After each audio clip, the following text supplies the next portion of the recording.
Épître de Jude. Premier paragraphe, versets 1 et 2. Jude, esclave de Jésus-Christ et frère de Jacques, aux appelés, bien-aimés en Dieu le Père et conservés en Jésus-Christ. Que la miséricorde et la paix et l'amour vous soient multipliés. Deuxième paragraphe, versets 3 et 4. Bien-aimés, quand j'usais de toute diligence pour vous écrire de notre commun salut, je me suis trouvé dans la nécessité de vous écrire afin de vous exhorter à combattre pour la foi qui a été une fois enseignée aux saints.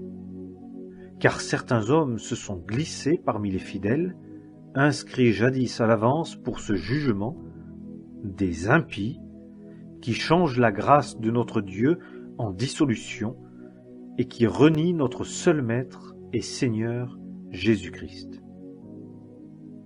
Troisième paragraphe, versets 5 à 16.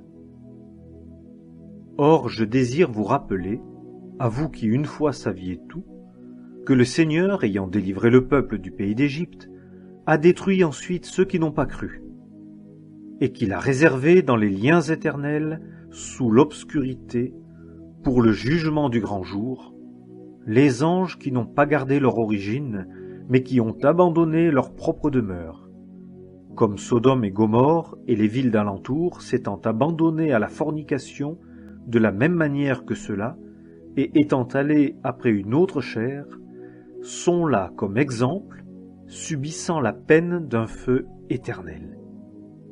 De la même manière, cependant, ces rêveurs aussi souillent la chair, et méprisent la domination, et injurient les dignités.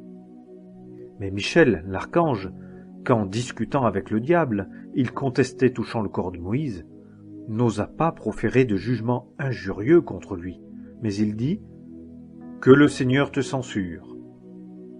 Mais ceux-ci, ils injurient tout ce qu'ils ne connaissent pas et se corrompent dans tout ce qu'ils comprennent naturellement comme des bêtes sans raison. Malheur à eux, car ils ont marché dans le chemin de Caïn et se sont abandonnés à l'erreur de Balaam pour une récompense et ont péri dans la contradiction de Corée. Ceux-ci, ils sont des taches dans vos agapes, faisant des festins avec vous sans crainte, se repaissant eux-mêmes, nuées sans eau, emportés par les vents, arbres d'automne sans fruits, 2 fois morts, déracinés, vagues impétueuses de la mer, jetant l'écume de leur infamie, étoiles errantes à qui l'obscurité des ténèbres est réservée pour toujours. Or Enoch aussi, le 7e depuis Adam, a prophétisé de ceci en disant « Voici, le Seigneur est venu au milieu de ses saintes myriades pour exécuter le jugement contre tous et pour convaincre tous les impies d'entre eux de toutes leurs œuvres d'impiété qu'ils ont impiment commises et de toutes les paroles dures que les pécheurs impies ont proférées contre lui. Ceux-ci, ils sont des murmurateurs, se plaignant de leur sort, marchant selon leur propre convoitise, tandis que leur bouche prononce d'orgueilleux discours, et admirant les hommes en vue de leur propre profit. Quatrième paragraphe, versets 17 à 23.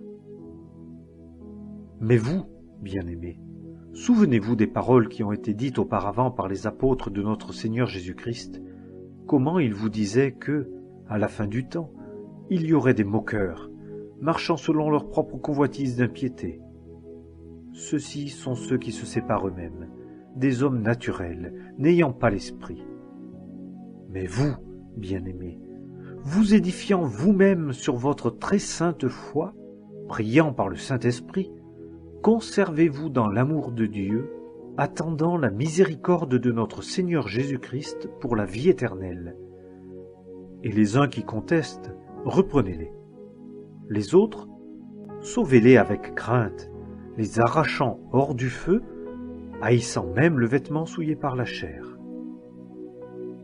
Cinquième paragraphe, versets 24 et 25.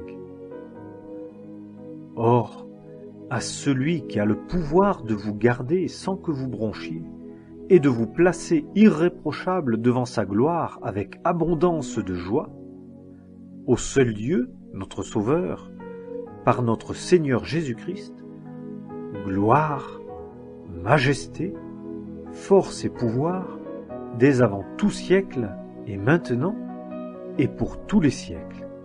Amen.